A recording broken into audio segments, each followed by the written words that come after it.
Se van a iniciar algunos trámites, han dicho, para tratar de retomar el diálogo con el Ejecutivo Nacional. Allí hay un trabajo que está empezando a ejecutar el nuevo secretario general de la UNASUR, el colombiano Ernesto Samper. ¿Estarían todos de acuerdo en esta oportunidad dentro de la mesa para ir al diálogo o todavía hay posiciones encontradas? Mira, yo, Henry Falcón, y quienes tenemos una visión progresista del país, entendemos que es urgente retomar el diálogo político para la gobernabilidad y profundizar el diálogo económico para la productividad. Ahora, el diálogo al que nosotros nos referíamos y al que nos referimos hoy no es otro que el diálogo con concreciones, el diálogo con resultados, un diálogo que genere confianza en el país, un diálogo que no implique para nada ni dádivas ni favores, pero que sea un diálogo productivo que de alguna manera incida determinantemente en la resolución de los problemas del país. El diálogo no es claudicar ni abandonar banderas de lucha para nada, y de allí un poco lo que decía anteriormente. Bueno, allí hay una primera responsabilidad, en este caso de Chudo Torrealba, frente a la mesa de la unidad, la Secretaría Ejecutiva de la Mesa de la Unidad Democrática. ¿Responsabilidad para qué? Seguramente, ¿Para convencer a bueno, los no convencidos del para diálogo? poder concertar en el marco de la unidad democrática, bueno, unas propuestas en concreto que nos puedan llevar a transitar esos caminos de diálogo para la consecución de la paz. No hay otro. Yo normalmente trato de hacer una comparación de los problemas que padece Venezuela y de las soluciones que tenemos por delante. No hay un camino distinto al diálogo. Nosotros no podemos seguir abandonando o seguir abonando la lucha fratricida entre venezolanos. Ya lo alertamos la vez pasada, en el mes de febrero, después de los acontecimientos del 12, del Día de la Juventud. O dialogamos o nos matamos. Y allí terminamos una primera etapa con 50 muertos en el país, detenidos, daños a la economía.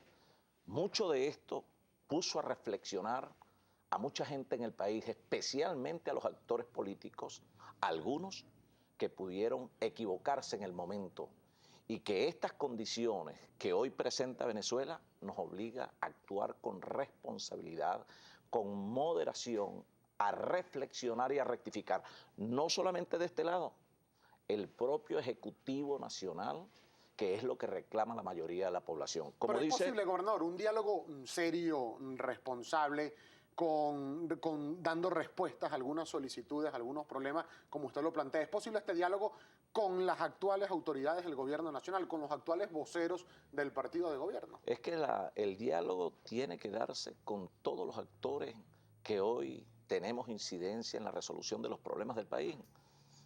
¿Por qué no pensar, por ejemplo, que el diálogo con los sectores productivos, y si no, vayamos al campo y veamos lo que está sucediendo en el campo? Vamos a ver en los diferentes espacios productivos del país cuál es la realidad de la economía hoy día y por qué nosotros tenemos altos niveles de desabastecimiento, de inflación, el problema de la especulación y el contrabando de extracción. Hermano, porque no hemos fortalecido la producción nacional. Pero en ¿Y el por gobierno qué? dicen que se trata de una guerra económica. Pero bueno, ese es un planteamiento o de repente una defensa del gobierno. Nosotros creemos que aquí hubo en su momento políticas desde el Ejecutivo Nacional erráticas en materia económica y financiera, pero también desconfianza que condujo pues, a que se deprimiera el aparato productivo, fundamentalmente por aquello de la persecución a la iniciativa privada, aquellas políticas expropiatorias y en algunos casos confiscatorias que generó ciertamente un estado de incertidumbre tal que a quien pensó en un momento traer inversiones a Venezuela lo alejó.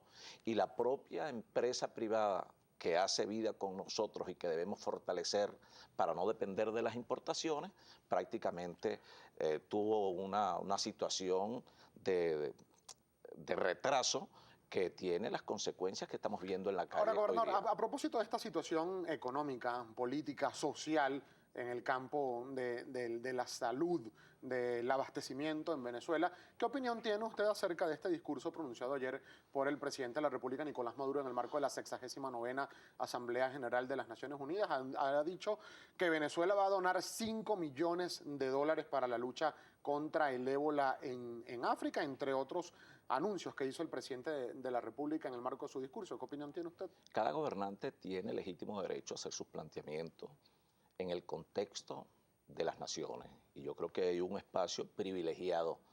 Lo que sí pudiera yo destacar del discurso del señor presidente es que para ver los problemas de afuera, primero tenemos que revisar los problemas de adentro. Es como el caso que hemos venido también nosotros planteando sobre el debate necesario para el ajuste del precio del combustible en Venezuela. Y es irresponsable decir o opinar a priori sobre un tema que es tan álgido, pero además tan necesario, que es impostergable frente a la crisis que vive Venezuela. Este subsidio a la gasolina le cuesta al Estado venezolano por lo menos $10.000 millones, bien necesario frente a la crisis de Venezuela, el problema de escasez de alimentos, de autopartes, de materia prima para la construcción, el problema que estamos confrontando con la escasez de insumos médicos quirúrgicos. Y eso lo podemos decir los gobernadores que tenemos responsabilidad en centros asistenciales. Entonces yo creo que aquí hay una medida que pudiera ser, bueno, sería parte de un debate necesario en el país, pero que es urgente, impostergable y responsablemente tenemos nosotros que asumirla como tal.